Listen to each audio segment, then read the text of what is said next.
కవి సామాజిక బాధ్యత ఉన్నవాడైతే సమాజ ఉపయోగకరమైనటువంటి కవితల్ని రచనల్ని చేస్తాడు. రాజన్న గారికి కూడా అలాంటి సామాజిక బాధ్యత, సాంఘిక స్పృహ ఉన్నది కనుక సమాజాన్ని కదిలించగల, సమాజంలో చైతన్యం తేగల కవిత్వం రచించారు. దానికి నిదర్శనంగా మనం అనేక శ్రీపద మంజీరాలను, దీంట్లో ఉన్నటువంటి పంక్తుల్ని ఉదాహరణగా తీసుకోవచ్చు. ఆయనకు గురువు అంటే అపారమైనటువంటి గౌరవం. అందుకే అంటారు, గురువుల స్థానం ఎప్పుడూ ఉన్నతమే, దేశ భవితను మహోన్నతమై నిలుమడించగా, జాతి కీర్తిని హిమశిఖరమై తీర్చిదిద్దంగా అని గురువును శ్లాఘిస్తారు. ఈ కవి మానవత్వం ఉన్న మనిషి. జీవరాశిలో మానవాళియే మిన్న, నాగరికతలో 4 అడుగులు ముందుకు, మానవతలో 10 అడుగులు వెనక్కి. సకల జీవరాశిలో బుద్ధిజీవి ఎవరు అంటే మనిషే. కానీ మనిషి ఈనాడు మానవత్వంతో కాకుండా అమానవీయంగా ప్రదర్శిస్తున్నారనేటువంటి సంవేదన ఆయన వ్యక్తపరిచారు.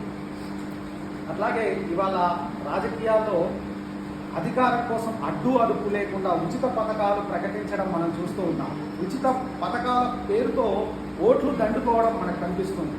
ఈ ఉచిత పథకాల పట్ల, అనుచితమైన ఉచితాల పట్ల కవి యొక్క ఆగ్రహాన్ని మనం ఈ కవితల్లో గమనిస్తాం. అట్లాగే శ్రమ సౌందర్యం మీద కవికి ఉన్నటువంటి అభినివేశం మనకు కొన్ని శ్రీపదాల్లో కనిపిస్తుంది. సంస్కృతి సంప్రదాయాల పట్ల గౌరవం ఉన్నటువంటి వ్యక్తిగా మనం భావిస్తాం. ఆచారాల పట్ల ఆసక్తి ఈ కవికి ఆభరణాలుగా మనకు కనిపిస్తాయి. అట్లాగే అనేక శ్రీపదాల్లో ఆయన వ్యక్తిత్వ వికాస సూత్రాలను కూడా వర్ణించడం మనకు కనిపిస్తుంది. మనిషిని మంచి మార్గంలో నడిపించేదిగా, మనిషికి మంచి మార్గం చూపించేదిగా, మూర్తిమత్వాన్ని తీర్చిదిద్దేదిగా, నడకను నేర్పించేదిగా ఆ శ్రీపదాలు మనకు కనిపిస్తాయి. ఇక ఆయనలో మనకు ఒక దార్శనికుడు కనిపిస్తాడు. ఇవాళ మానవ జాతి సెల్ ఫోన్కు బాగా అలవాటు పడి మానవ సంబంధాలను ఎట్లా కోల్పోతుంది, ఎట్లాంటి అవలక్షణాలను అలవర్చుకుంది అనేది మనకు కొన్ని శ్రీపదాల్లో కనిపిస్తుంది. ఇది మనకు తెలిసిందే.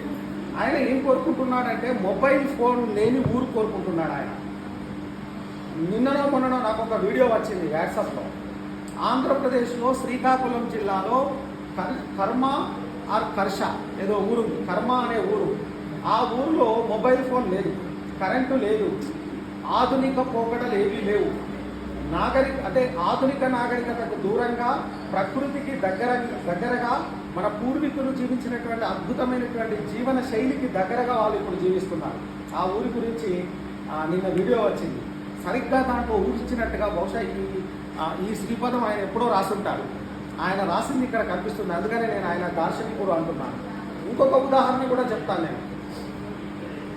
మనం కూడా ఆ ఊరికి వెళ్ళొచ్చు, ఆ ఊరికి వెళ్ళి జీవించవచ్చు. కానీ సెల్ ఫోన్ ఇంటి దగ్గర పడేయాలి, ఈ భవబంధాలన్నింటినీ తెచ్చుకోవాలి, ఈ ఆధునిక జీవన శైలిని మార్చుకోవాలి.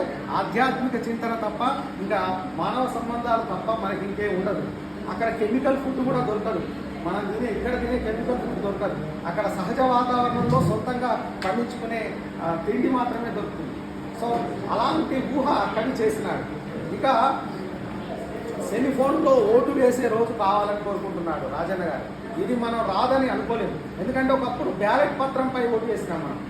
ఇవాళ సాంకేతికత అభివృద్ధి చెంది ఓటింగ్ మిషన్లో, ఎలక్ట్రానిక్ ఓటింగ్ మిషన్లో ఓటు వేస్తున్నాం. రేపు ఫ్యూచర్లో ఆన్లైన్ ఓటింగ్, మొబైల్లో ఇంటి దగ్గర ఉండి ఓటు వేసే రోజులు వస్తాయేమో. కవి యొక్క ఊహ నిజమైతుంది అని నేను భావిస్తున్నాను. అట్లాగే మన దేశం భిన్నమైనటువంటి రాష్ట్రాలకు, భిన్నమైనటువంటి భాషలకు, భిన్న జాతులకు, భిన్న సంస్కృతికి, భిన్న సంప్రదాయాలకు, భిన్న భాషలకు, భిన్న వేషధారణలకు నిలవు. ఇవన్నీ కూడా మన భారతదేశంలో ఉన్నటువంటి భిన్నత్వానికి తార్కాణాలు. కానీ భారతీయత అనేటువంటి ఒకే ఒక అంశం మనందరినీ కలిపి ఉంచుతుంది. అన్ని రాష్ట్రాలను, అన్ని జాతులను, అన్ని పండుగలను, అన్ని మతాలను, అన్ని కులాలను, అన్ని జాతులను కలిపి ఉంచుతున్నది. ఆ భారతీయత అనేది ఏకత్వం. అందుకే మనం భిన్నత్వంలో ఏకత్వం అంటాం. ఆయన ఏమన్నాడు?